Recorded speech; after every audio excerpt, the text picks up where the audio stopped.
world is an artist residency? Have any of you out there ever done an artist residency? I know we have gotten a number of questions over the last 2 years from artists all over the world that are asking questions about, how do I get into an artist residency? What is an artist residency? Will an artist residency help my career? There's so many questions on a regular basis. So today I'm flying solo. Ty Nathan Clark here, as Nathan Terborg is working steadily in his studio back in Minneapolis. I am here in my faux studio in my garage while my new studio is being built. I know we talked about that last week a little bit. So we are making do with our time as I'm waiting for my new space to be finished and the loud construction that's going on every day until sundown. So I'm here with you today to talk about artist residency. So we're going to go on a really deep dive into this subject that is certainly a part, should be a part, and can be a part of your artist life and career. So if you have ever wondered what exactly is an artist residency, are residencies worth it for your art career? What types of residencies exist out there? And how do you actually land one? Or what do I even do during a residency? Well, stick around, listen up, because I'm going to cover all of these topics and more in this episode. Let's start with the basics. What actually is an artist residency? Well, it's actually a program that's designed to give artists like you time, space, and freedom to just solely focus on your work, often in a brand new environment, away from the day-to-day distractions of your usual life. That could be somewhere in your city. It could be in your county. It could be in another state or country, often in a brand new environment, away from the day-to-day distractions of your usual life. It's trying to take you somewhere new, a place that leaves all the distractions that you have at home, in your studio, with your regular life, and bring you into a new climate, a new culture, a new place, a new location, a new space, all those things. So it's just giving you that opportunity to bring new life and new experimentation and new ideas into your practice. And so residencies are usually hosted by organizations like galleries, museums, nonprofits, universities, or even private patrons that would be providing for you, the artist, a studio, possible living quarters, shared, or just for you. Sometimes they'll cover meals and food. Possibly there are stipends or scholarships that help pay for your food or your supplies, or even travel reimbursements depending on the specific residency. And in return, artists might be asked to contribute to the community through talks or lectures, open studios where you allow the community to come in and see what you're working on. Maybe you work with a local school or art programs and do classes for them in your studio during your time. Some offer exhibitions. Some just simply ask you to share in the creative process. And part of this, most times, is the artist also, if there is some type of stipend, fellowship, or scholarship involved, leaving a work of art behind from what you've created as a donation to that collection. So in short, a residency is an invitation for you, the artist, to come explore, experiment, and evolve and grow in your work. It's a great place to do that. Let's take a quick look at the history of artist residencies. They're not a modern invention. Their roots date back for centuries. Ancient courts in China, Egypt, and India actually supported artists who lived and worked in the royal households. That's how you get so many of the incredible ancient imagery and artistry that has existed in these massive mausoleums or king's courts or emperor's palaces and things. A lot of times those were supported artists that lived there and created those things for those households.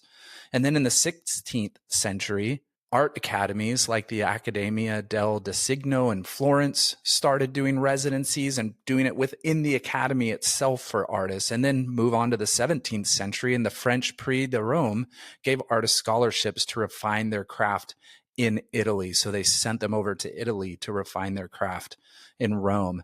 And then if you move forward a couple centuries to the 19th century, rural artist colonies like Worpsfed in Germany allowed creatives to gather, collaborate, and draw inspiration from nature. And then in the 1960s, groups like the UK's Artist Placement Group were embedding artists directly into industries and institutions. And then in modern culture, a global boom in modern residencies just exploded, designed not just for making art, but also for cross-cultural exchange and community engagement. That is the type of residency that most of you will end up taking part in, especially in the early stages of applying for residencies and actually getting accepted into them. Here's the big question. Here's the one that we get all the time. Why should I apply to an artist residency? And should I even be applying? Artist residencies offer a range of personal and professional benefits. They're broad. They're all over the map, and we'll talk about those in a minute. And I would say, does a residency help your career? Well, there are specific residencies that will absolutely help your career. And then there are a whole heap of residencies that will help your growth as an artist. I would never look at a residency as a stepping stone for you as an artist to get into galleries and to get into museums and things, because those residencies are really, really small. That's a short list, but there's a massive list of residencies that are out there for you to apply to go actually grow in your work, be around other artists, and take risks in a new place, in a new environment, something that Nathan and I talk about all the time, that risk taking and that risk making and experimenting. Sometimes it's really hard to do in your own studio, and it's a whole lot easier to do in a new place, a new location with new people, new sights and sounds. And so here's a few of the benefits that a residency could offer you. Like I said, creative growth, that gift of uninterrupted time and space, right? We all know what that means. It can take your practice from concept to completion. Having time that is not interrupted by your everyday life back at home in another studio in another place, it just opens up a freedom. It's almost as if time doesn't exist in those moments. You don't have to be somewhere, go somewhere, take care of this thing. You're just working, you're just doing things. Also, I truly believe residencies will bring you a new perspective. I've lived all over the world. I've traveled all over the world. I've done residencies all over the world. There's nothing greater than working in an unfamiliar environment. I just think it just opens up so many things and opens up our imagination and shifts our creative mindset into this new space. I mean, if you're international in a place you've never been before, you're going to have new foods, new smells, new languages, new views of nature. I mean, all of that stuff will absolutely work its way in and give you new perspectives within your work. It happens every time. Here's a big one. Here's a massive one. Something we always talk about, the importance of networking as an artist, right? We know we need to build our network. We need to know other artists. We need to know other people in the art world. And this is a great, great piece of most residencies, is that you may be working with other artists there. So there are plenty of residencies that have 5 artists there at a time, 10 artists there at a time, 3 artists at a time. You're able to network and get to know artists from other cultures and other communities in your time away. You just can't beat that. And curators, gallerists, collectors, sometimes critics, depending on the level of the residency, you may have a mentor that is available to you for the entire time of your residency that will spend time with you outside of the studio or inside of the studio, critiquing work, talking about that art world journey. That's priceless. Those moments that builds your network that lasts forever. Experimentation. Sometimes you have access to specialized equipment and, like I said, mentorship that can help you learn new skills and techniques. There are residencies that have mid-career artists connected them who are either alumni or they're connected to the network within that residency, and they offer their time to come work with the artists hands-on in the studio, trying to learn something, getting that help. I mean, just knowledge and wisdom that you won't get on your own. Professional recognition. when I talked about that small short list of the big residencies, getting a spot in a prestigious residency looks absolutely fabulous on your CV, and it will open doors for future opportunities.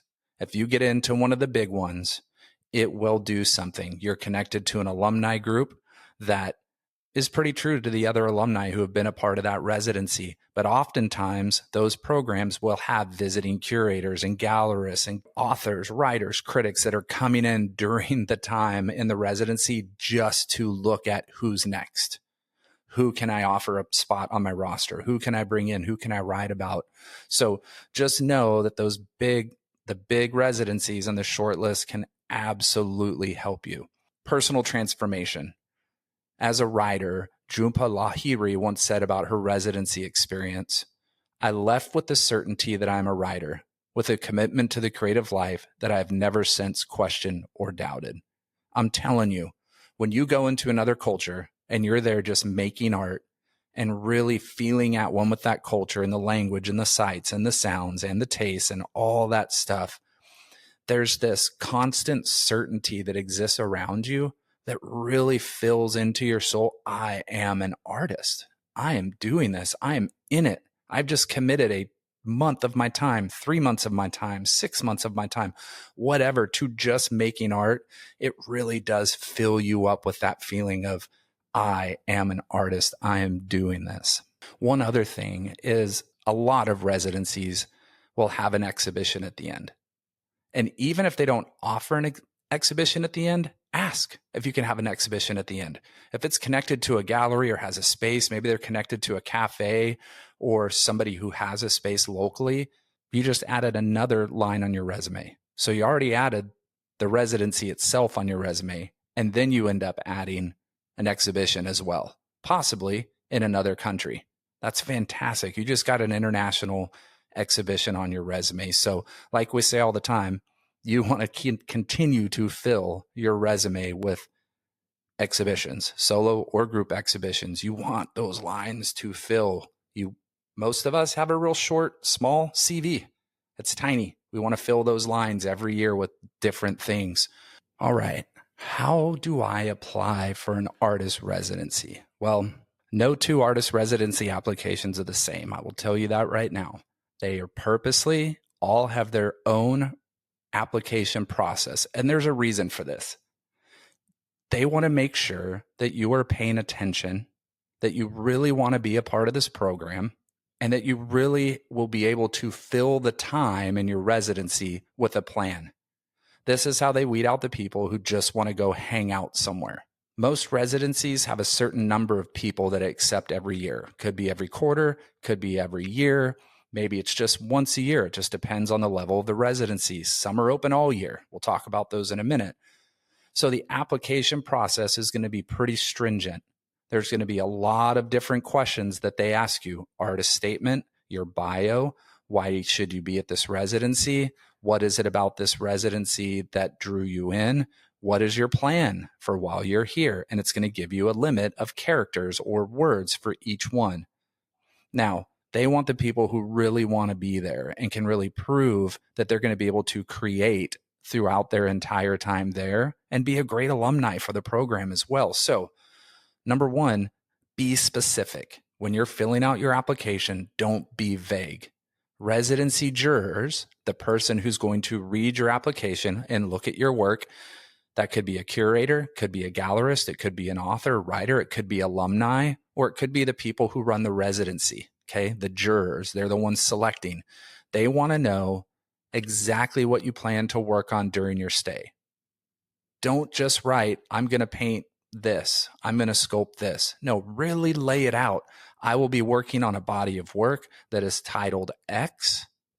And throughout this body of work, I'm experimenting with new ideas. These ideas have been this way in my past work. I'm moving on to be really specific. If you're Nathan Turbor, you're going to talk about, while I'm at the residency, I'm going to be scavenging the woods and looking for bits and pieces of found objects that are been discarded and laying in trash bins throughout the city.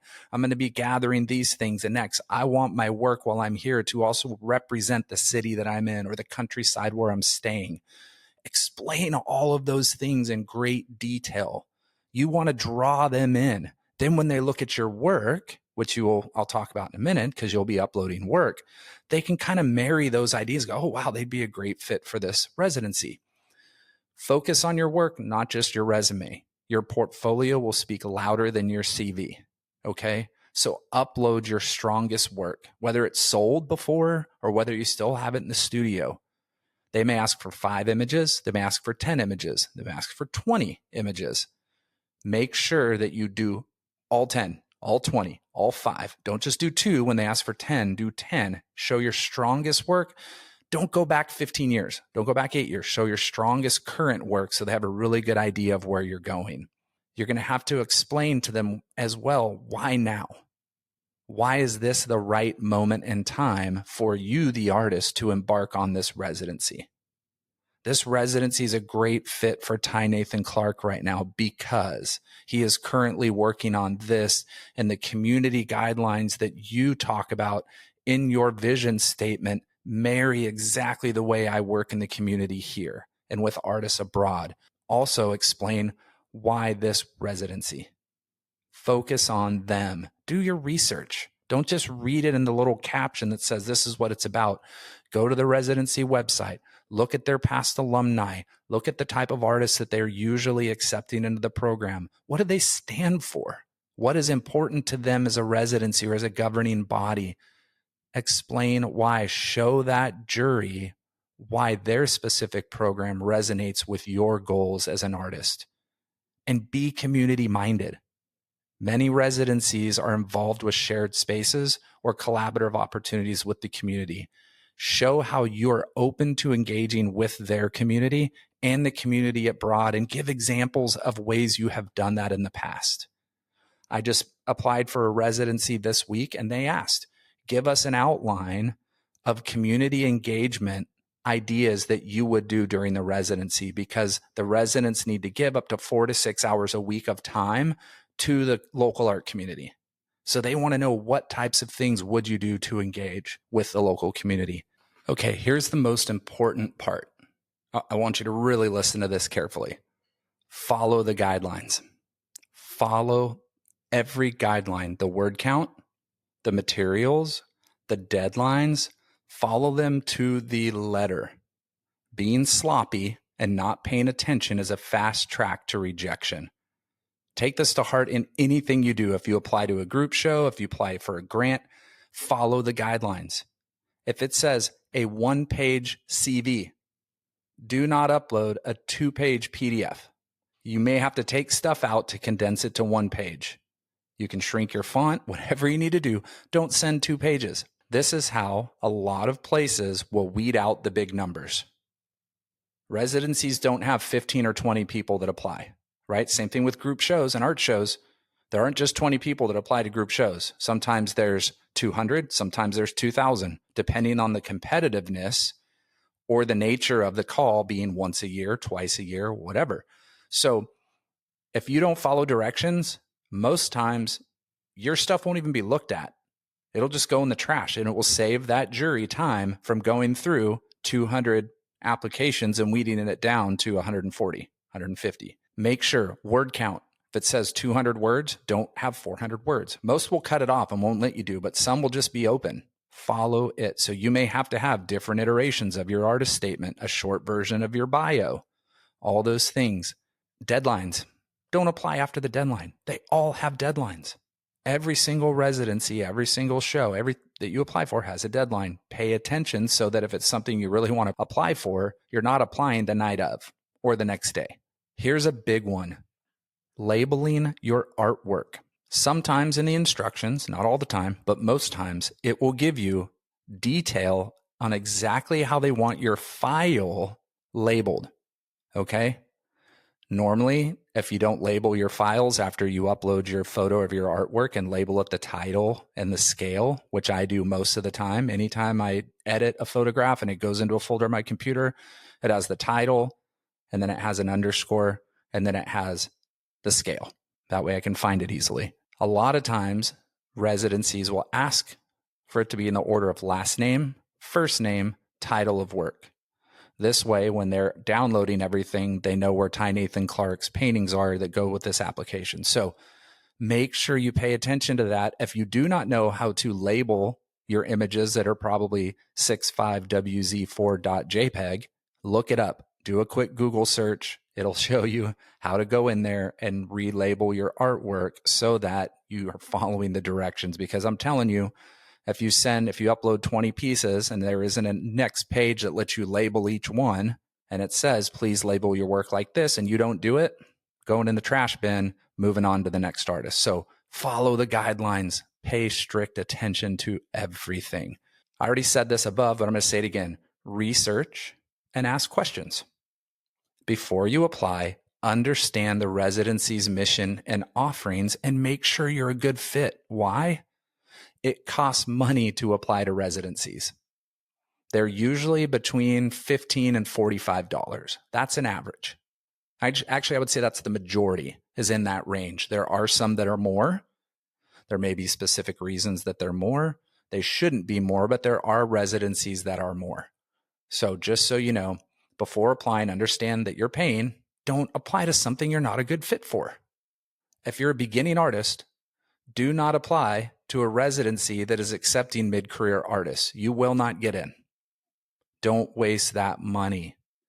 I know money is thin for a lot of us artists. So applying to things, we either have it budgeted or it's kind of a risk, right? It's really a financial risk for us to do it. So please research, understand everything that goes into that residency, from the studio space, from the living quarters. Do they give stipends? Do they offer things? Do they match financial assistance in any way? Do they have scholarships for those that have financial hardships? Yes, a lot of them do.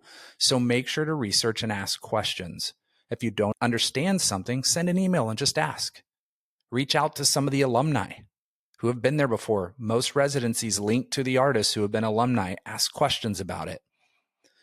And also practice your interview skills. There's a possibility that you could have to have an interview stage for a residency. They don't all do this. The bigger ones do. If you are a emerging artist or soon to be mid-career artist or even mid-career artist, just know if it's a big residency, there's probably an interview stage, and there may be 2 or 3.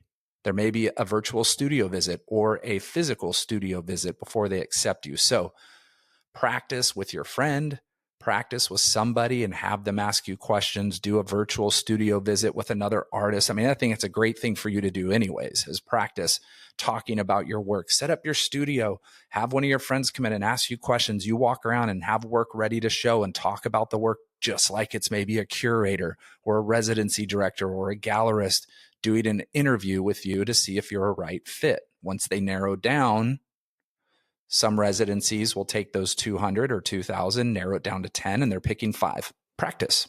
It's always great to practice. Okay, choosing the right residency for you. Not all residencies are the same. They are all different, all of them. Some offer solitude, others thrive on community interaction. Do you not like solitude? You probably want to do something that has a lot of community. Do you not like community and doing a lot of things with a big group of people? Then you might want something that offers solitude. There are some that are self-directed and others that have structured programs. Well, what does self-directed mean? That means you fly in, you get to the space, they show you around, then you're on your own for the whole month. You're doing everything yourself. There's no mentoring, there's no help. You have a space to stay, you got a place to live, a place to work, and it's just you making art. Self-directed. You're leading yourself once you're there. Others have structured programs where there may be 5 artists that are there in the studio and in the apartment and staying there with you. And every morning you meet for breakfast and you talk about work and you go through the things. Then maybe you have studio time and then lunch. Then after studio time, there's a mentor or a speaker, somebody that comes in and talks to the group or visits individual studios. And so there's structure.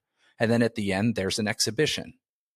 And everybody curates the exhibition as the artist in the residency or somebody else does.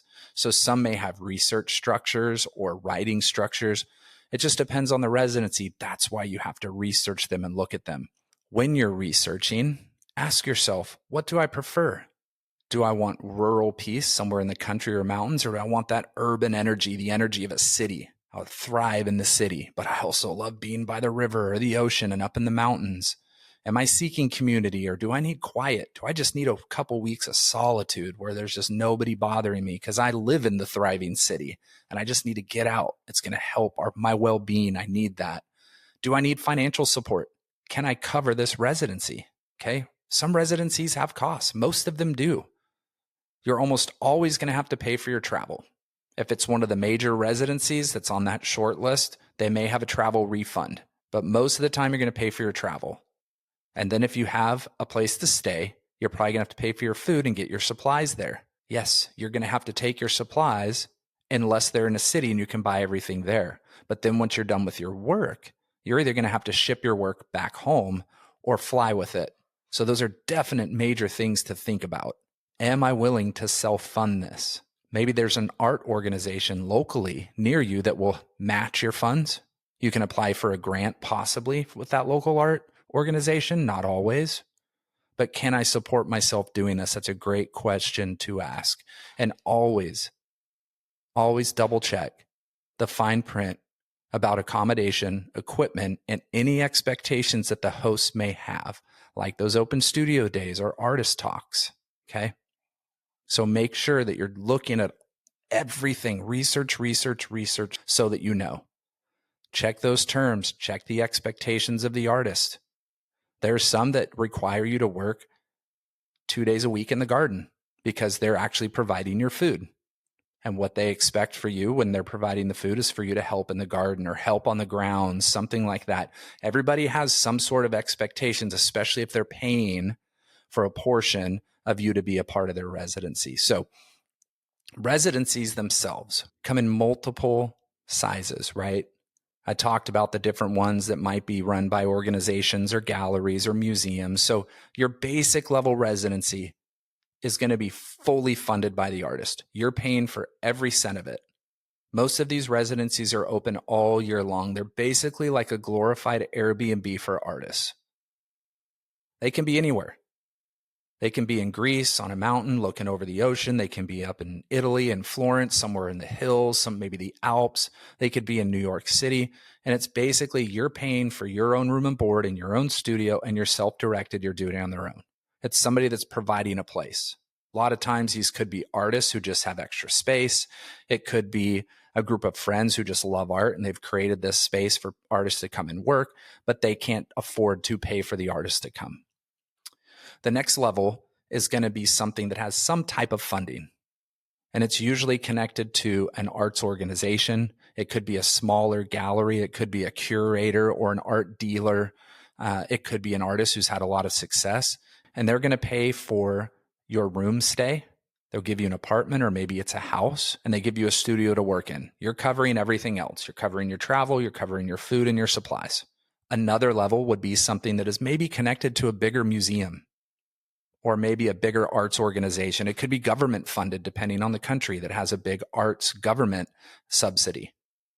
And so they are connected to different things. And those usually will match travel pay or will give you a stipend, maybe a little bit of money every week to help for food or to reimburse you for travel. Those will usually have an exhibition at the end, a lot of those.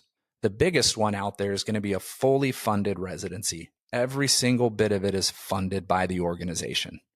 I'll name a couple of these in the end here. They're the big dogs. They're the ones that will absolutely build your career. The network, the community, the mentors, the alumni, the teachers and instructors and the staff, they're all the type of person that has the gusto in the art world that can help take your career another level. Residencies, mentorship, guidance, and every form of art world function as a part of those residencies. And they're fantastic. I apply to them all the time. I've never gotten in one yet, but I'm going to apply until I do. How in the world do I find these residencies? This was a big question that I had years ago. So I got online and I did my due diligence and research so that I could share it with you today. It took me forever. What I did is I found every little site I could find that had residencies listed. And what did I do? I went through every single one of them from A to Z. And I created a spreadsheet that had all of the residencies that I would love to get into someday. And I made notes: location, length of the residency. Residencies can be 2 weeks, 1 week, a month, 3 months, 6 months, a year. Plenty of universities and colleges around the world that are doing year-long residencies. They're going to pay you a salary to be there, and you're going to teach classes, or you're going to have open studios, and you're going to feed into the student network and the student body there and do some instruction and community building. They exist.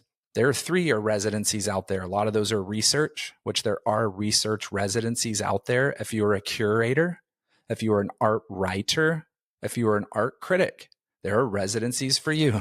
There's a residency for everything in the arts: sculpture, dance, photography, installation, video. I mean, you name it, film. There are residencies out there for everything. You just have to search for them. So anyways, I made my list, and I'm going to share with you right now my favorite person. There are plenty of great ones out there, but these are my personal favorite resources for finding artist residencies. Okay. Artenda.net. This is my absolute favorite resource for artist residencies. So I found it a few years ago. I subscribe. There is a subscription fee. It is not that much monthly. It's really low. But the thing that I love about it, as you can see, you have all the opportunities here listed. So you have competitions, art grants, fellowships, residencies, open calls, public art projects. You can go through and select any one of those. So I'm going to go to residencies here. I'm just going to show you real quick. And I can select any field, right? Like I told you here: textile art, sound, photography, ceramics, graphic, literature. There's residencies for everything. But I love that I can go ahead and look at these residencies from deadline first, which most will have, but I can add them to my agenda so I can save them for later. That's one hard thing with a lot of the other sites is, unless you have a subscription, you can't really save it. So I used to add them to my spreadsheet because I don't want to pay to save any of them. But if I add it to my agenda and I go to my agenda, I can now go through and look at everything that it tells me about this residency, where it is, the eligibility for residents of the US only. It will tell you German-speaking artists only, French-speaking artists only. It'll tell you the conditions.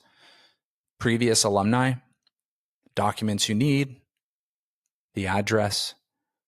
It's a 1-year residency. You get a studio. Rent is free, right? It gives you all that information. Then you can go to the website and check it out. Research. Do your research. Read all this. Then go through and go to the link and check it out before you apply, okay? Another site that I love, Trans Artists. Great database here. Find your residency. You can search by theme, deadlines, open calls. You can pull up a map, right? And you can view the whole map and look at any region around the world. And then you can go here from A. Like I told you, I've done this. I've gone from A to Z, and I've opened up every single one of these, and I've looked at them all. Res Artists, another great one. You can go ahead and explore open calls here for residencies. You can choose by country. They're in the middle if you'd like to. And it's going to list them all by photo. Another easy way to rule out ones that you may not be interested in. If you thought, oh man, this room looks comfortable, I'd love to stay here, or you find one that doesn't look too fantastic, you can go ahead and skip that. I keep all my inventory in Artwork Archive, and they actually have a call and submissions over here on the left, ruler guide on the left side, and they will have a bunch of opportunities and things over here. And so I can go to find calls, and I can start looking at all the residencies that are listed over here on the left, art fairs, competitions, all that stuff. That saying, there are plenty of sites with a lot of fantastic information. So a lot of places to do your research, a lot of places to kind of get a good grip on what residencies are out there. Artenda.net is my favorite that I subscribe to. I absolutely love it. I'm probably on it every week, but Res Artists, Trans Artists are fantastic. Artist Communities Alliance is another one. There are numerous out there. All you have to do is look up artist residencies on Google and just scroll through. But I love Artenda. So I just want to give you a little bit of closing advice here before I move on to my final thoughts. If you land a residency, I've had a lot of artists in the past say, well, what do I do? What's the best way to really get the most out of the residency? And I'll say a few things here. Number one, if you're doing a month or 3-month residency, don't start working the second you get there. A lot of artists will just get there, set up, and just start working right away. I have found for me that if I'm going to a new location, a new country, a new place that I've never been before, I want to feel it. I really want to feel the soul of where I am. I was in a residency with a few of my former mentees last year, south of St. John's, Newfoundland, in a little town called Pooch Cove, right on the coast. And that's one of the things that I advise to everybody. Feel free to get your stuff set up, but don't start working right away. Go on some hikes, go sit by the ocean, spend some time writing and smelling the salt and the ocean air and feeling the wind on your face, watching the whitecaps crash on the rocks. Take some hikes in the woods, spend some time just feeling and existing. Let's go eat some local food. Let's do some things as a community before you really start creating, because I can guarantee you what you think you're going to do and you'll get there with shift. I'm not saying your work's totally going to shift, but you may have ideas that completely shift. You want those new experiences to really fill you in a way that it comes out in your work in the studio while you're there. So spend some time. Spend some time walking alone, solitude and silence, just thinking about where you are. If it's in the city, go cruise the city at its busiest point. Go find the places that are popping and just observe. Sit at a cafe, have a cup of coffee, and just watch. If you're in the country, get out in nature, do some hikes, go sit amongst the trees, feel everything, feel the grass, feel the trees, walk barefoot, do something, just feel your surroundings. It will influence your work. So that's my big tip for residencies. Also, if you are traveling, I've been prepping canvas before I go. Especially if I'm going to work bigger, I have a snowboard bag and I prep all my canvases and I roll them up. I've brought stretcher bars in the middle of the canvases rolled up. I've bought stretcher bars at places where I've been. I bring a few things that I really need, a few of my brushes and tools that I really want to use that I'm not sure they may have. And then if they have an art supply store there, I'll go get some supplies when I get there, or you can always ship supplies to that location. But just know, no matter where you go to a residency, you're going to have to bring work back with you unless you plan on leaving it all there. Or if you're like my friend Frances Beatty, she does everything that's site specific. So 90% of the projects that she does at a residency stay there. They're all site specific, and she uses found materials to create them. And they either get torn down or they remain where they were, where she created them on site. Plenty of ways to do what you want to do, but I'm sure that those of you who are painters, you're going to want to bring work back with you. So it's really easy to roll and bring work back with you unless you want to work small, but you still got to get it back on a plane.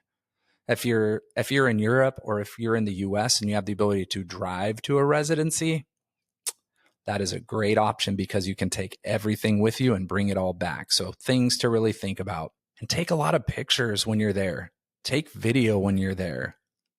You want to remember it. You want to bring it home with you. All right, a few final thoughts.